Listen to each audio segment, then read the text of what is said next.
When we talk about booking of hotels, it's online. Now everything is online.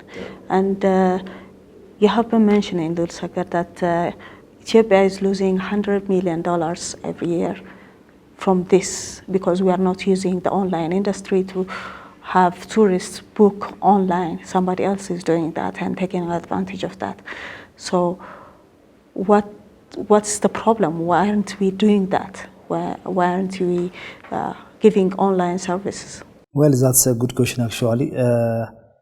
In Ethiopia we have every year, according to tourism minister's data, maybe we get 800,000 or 1 million tourists. Those tourists, when they're coming to Ethiopia, they're booking. For instance, if I give us booking.com, Expedia, Jumaria, and there are so many, maybe after more than 7. So when they come to people, they have agents. Those agents working at home. Sometimes maybe they might have only one laptop. Maybe sometimes small office in every different country, especially with the developed countries. In England, in America, they have. So even every country. So when they come to, they paid $50. Sometimes the hotel paid in advance for them. Or after they come, they will pay every month. That means 800,000 customers, tourists, times $50. Look at it now, maybe 1 million. So let me get this straight. Yeah. The hotel is paying the online agents the commission to get tourists. Yeah, to get tourists, yeah. Okay, so Ethiopian hotels are actually paying this. Yes, they pay for that. So that one is just more than $100 million Ethiopia is losing. We need dollars by doing that one, but we are losing in the same times. So what the solution for this is, in Ethiopia there is entrance one way. That's only maybe if you are organizing, those are university graduated or IT or technologies group. If they are organizing, this is in Ethiopia. Ethiopian only one door. Come on, just register with this. This is one door only.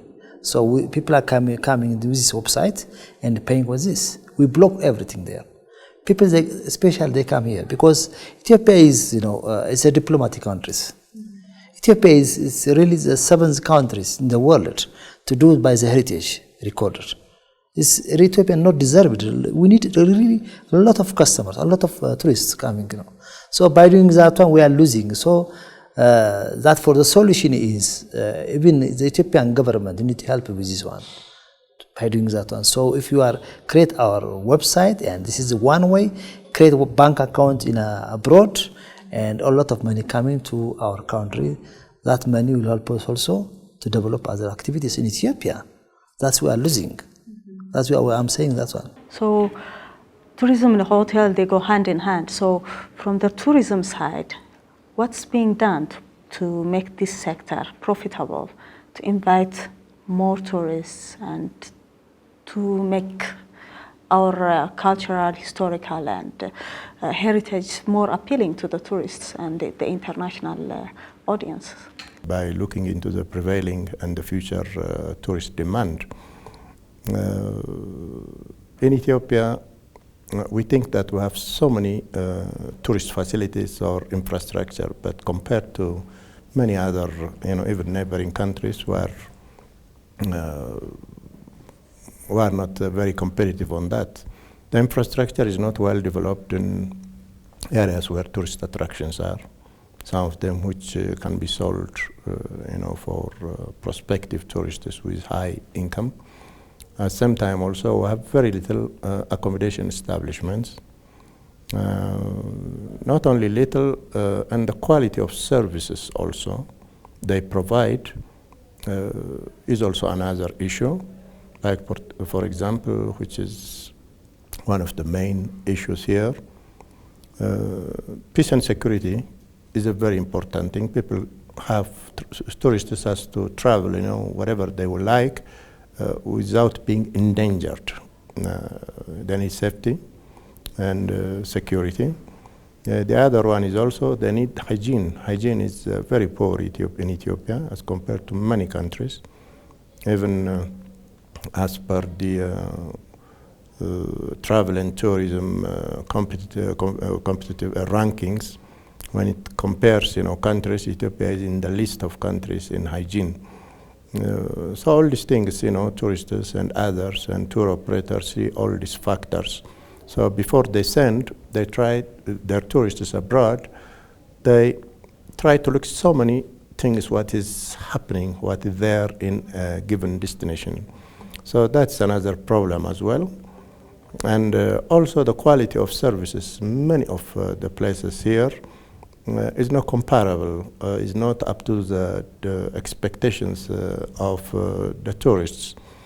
And there are so many factors. Otherwise, Ethiopia started tourism in its modern form in 1964. It's about more than half a century. So when we see the achievements were far below it is expected, and the factors affecting, as I have said, is the quality of services and destinations also that are not well developed. Like, for example, the beautiful places like in Aksum, Lalibela, and other. These are world heritage. These are very unique things. People want to come and see it, but they lack so many facilities there. Like, for example, there have been some time ago there have been big complaints by tourists in Lalibela. So even while people normally such type of places are frequented by elderly, rich people or retired people who have sufficient income, and also they need so many services as well. Even they couldn't find even toilets and very elementary things while visiting. So this is embarrassing for any European or American or other tourists. But for us, maybe we think it's normal or business as usual. So all these things, the tour operators who are sending the tourists, they see all these things. So what I say is, people coming here as tourists are the die-hard tourists. Just simply, whatever the case is, let's come and see, because we have to see it before we die. That's why they come, but not before because we attract them, because we couldn't fulfill the minimum requirement that tourist destinations must fulfill. This is another factor. Other than that, on top of that, as I have said, the quality of services. If you go in the hotels, if you go in the different entertainment areas, our people, they need some exposure, they need some training, which is very important. But most of them do not have training, sufficient training or exposure. So they cannot fulfill the requirements of the tourists. All this affects. The other one is also the marketing and the promotion activity we are doing. That's not result-oriented. Marketing is a very sophisticated activity.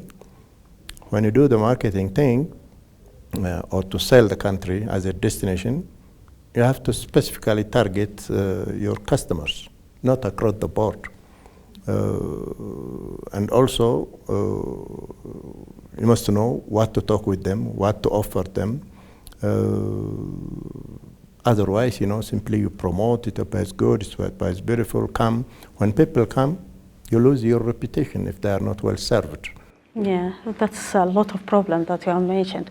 Maybe if I can make focus on one of them, that you have said destinations, they are not that much experienced. For example, I have seen the experience of Bali. It's not that much developed place. But when you look at them, it's kind of a bottom-up approach that they are doing, because they want to benefit the people around there. So the people that were in that destination, in that tourist area, they used to beg or harass the tourists. But now they are in a kind of a cooperative where they benefit from the tourism. The people that live there are benefiting from the tourism, so they make sure that they go out of their way to protect the tourists, to facilitate them, to give directions. They are really polite, that kind of thing. So why aren't we doing the same kind of bottom-up approach to Ethiopia, where we train the local people, for example, in Lalibela area, we give them training how to treat tourists, because if we make them benefit from the tourists, then they would protect the tourism industry, and they would make themselves more approachable, more polite to the tourists, and ultimately that's going to be good. Have you tried this kind of approach? Or? Well, if I give you one example of Kenya, because of I've been in Kenya for last 10 years. I've been working at Mombasa and Nairobi as a general manager for the 5-star hotels. If I give you Kenya, is a good example. I have just visited all lodges and tourist attraction places. Kenya have, the tourism destination places is a lot of participation, especially the farmers, the local people. They know that. They get a lot of just dollars. They know that. They are benefit for that. So everybody take care of that. Even in terms of security, they care about the tourists. That's the issue, because people are trained. They know, they understand that. Even the way they dress, even they sing about Kenya, Jambo, Kenya. They sing, That's everybody knows. Even if you go back to home as a tourist, that song is coming to your mind. Jambo, always. Even everybody tourists come in Jambo, they know. When you come to Ethiopia, even, why? Even our artists, they didn't say anything. They should have to say anything. Especially some words to be inserted with the tourists. And again, also, we have also a problem also. Tourism destination place. We don't participate farmers now. Nobody wants to participate. We have Ethio-tourism, but still Ethio-tourism, I think 5 years. So within 5 years, we have 3 CEOs. Nobody wants just working working hard because of, why? Every 2 years, 1 year, there is a replacement. That's a problem we have now. So the tourism attraction places not working in Ethiopia. They should have to work with the local people. They should have to work with the farmers, and the roads, construction, everywhere. Now people are coming tourists, like, Timkat. People are coming with that. People are coming for 3 days. They can be postponed. That's maybe 10 days, 15 days. If you are organizing with this one, we don't organize because we are not organizing the tourism destination place in terms of security, road, ticketing, and airline ticketing, nothing there. So that's we have a problem. So tourism, what we need is leadership. Let me tell you one thing. What Ethiopia lack is now is in Ethiopia is really working together as a team. We need to sit down. Ethio-tourism or tourism minister or those are consultants, those are tourism consultants, sit down and working for this country. That's a call to be done. Well, I think you're forgetting the media.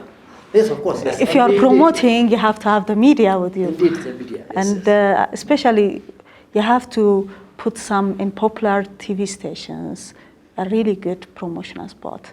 That would sell, I think so. Don't forget the media. Just to add on that. Okay. As Lusagara said, there are a plethora of problems. What you are talking in Bali is some sort of community tourism development, a type of community-based tourism development. This approach is popular in many countries. This is based on the principle of sustainable tourism development. Sustainable tourism development is not unlike the conventional way of doing business in tourism, that is maximizing profits only or economic benefits. So when you talk about sustainable tourism development, there are 3 pillars mainly. Those are economic benefits must be there, socio-cultural benefits must be there, and also environmental benefits must be there. So because if you destroy the environment or the natural resources, and if you create host and guests quarreling or relationship become poor, then you cannot talk about tourism. No one will come there, always it will be conflict. If the natural resources are destroyed, nothing to see there. So it is detrimental for the very existence of tourism. So that's why in the 70s it started in the world, first with their first meeting in Rio. Then they talked about the sustainable development thing, and then the World Tourism Organization puts it in its Agenda 21, and then Ethiopia is member also. So goodly enough also the Ethiopian tourism policy crafted and adapted in 2006. It includes there as one of its pillars that any development in Ethiopia must be sustainable.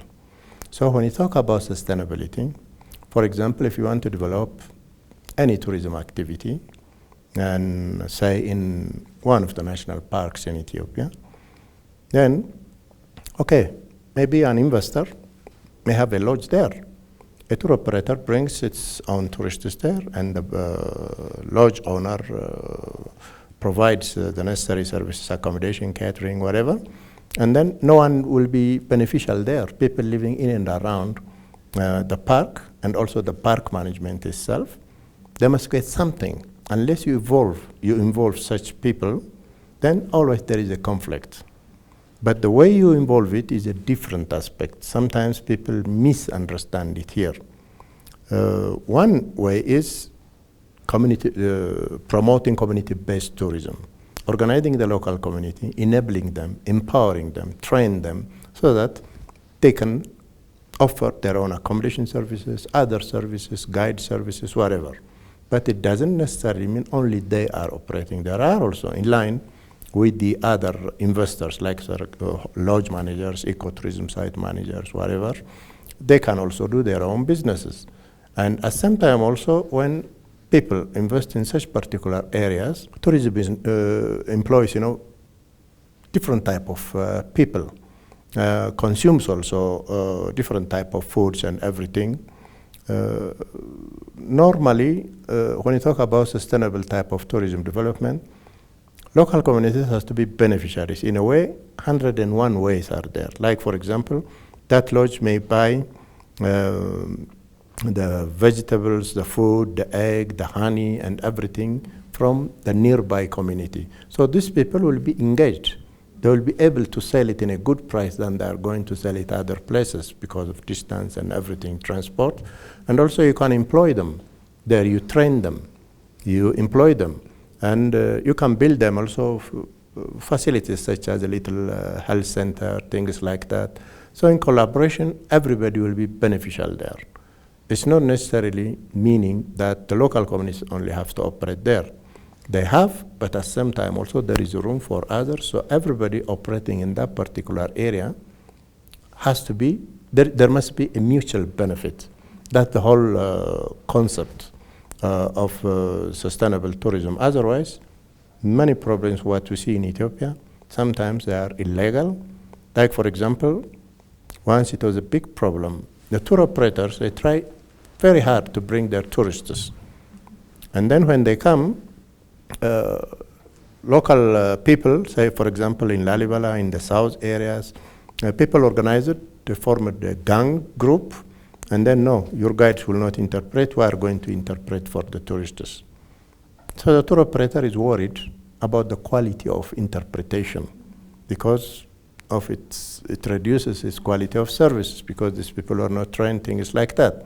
And then otherwise, you cannot come here with your tourists. So many times there are quarrels, things like that. When some people tell them that local communities have to be beneficiaries, they interpret it in this very bad way. But lately, there have been so many discussions in Ethiopia, so let the local people organize themselves. Let them get training so that they can have some activities. So, but yet, it's not done well, satisfactorily enough, but the start is good. So, there are so many problems around it. The most important thing is, first and foremost, the country must have a destination development strategy. When you talk about this destination development strategy, you'll put zonings and everything, what type of facilities are needed. They must not be oversaturated. There must be a detailed site development plan, which is a very expensive thing. But those facilities, they must not affect or they must not have excessive pressure on the natural resource or the cultural resources. For example, there is a so-called carrying capacity. If you go in a beach area or if you go in a forest or whatever attraction, at a time there is a limit how many people can be entertained there. So if that limit is passed, it's a pressure on that particular resource. Local tourism officers must be trained, and they must have also a strategy. They must know how to facilitate, and manage the tourism activities. Say if hotel owners or accommodation owners have some problems, they have to solve it. If tour operators have got some problem, they have to. And if the tourists have got some problems, they have to. They have to promote their own destination also. They have to make linkages with all stakeholders. And that there must be also a monitoring and evaluation system, how things are done. Before then, they have to establish indicators, how, for example, what they are doing, how they are measuring what they are doing also. Then there is a monitoring and evaluation system. So the whole destination management strategy also is also important together with the destination management. So we expect to have that in the recent future. I can't assure you it's not me to do that. Okay, Lusagar, if you have some. I agree with Dr. Tedros. If you say like tourism, I would like to mention it about hotel service also as well. I can give you example, Kenyan example. If you find that like pharmacists, they have a license, operation license, but the owners, they have business license. So that's a drug.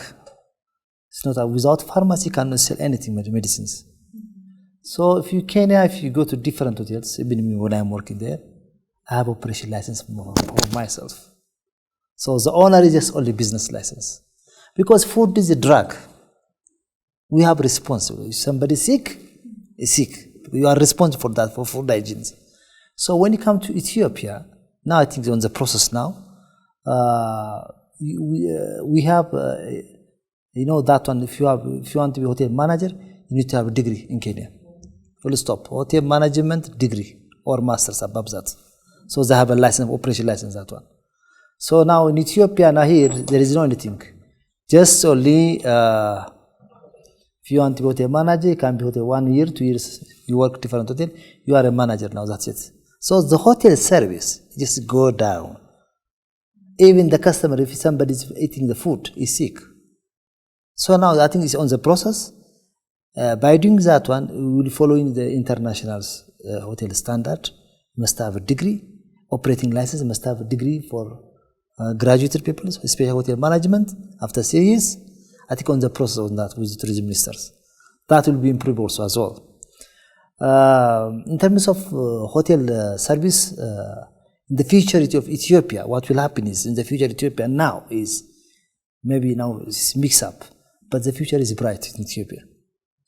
Because of currently, Ethiopian hotels might get maybe monthly, 10 days, 20 days, nothing.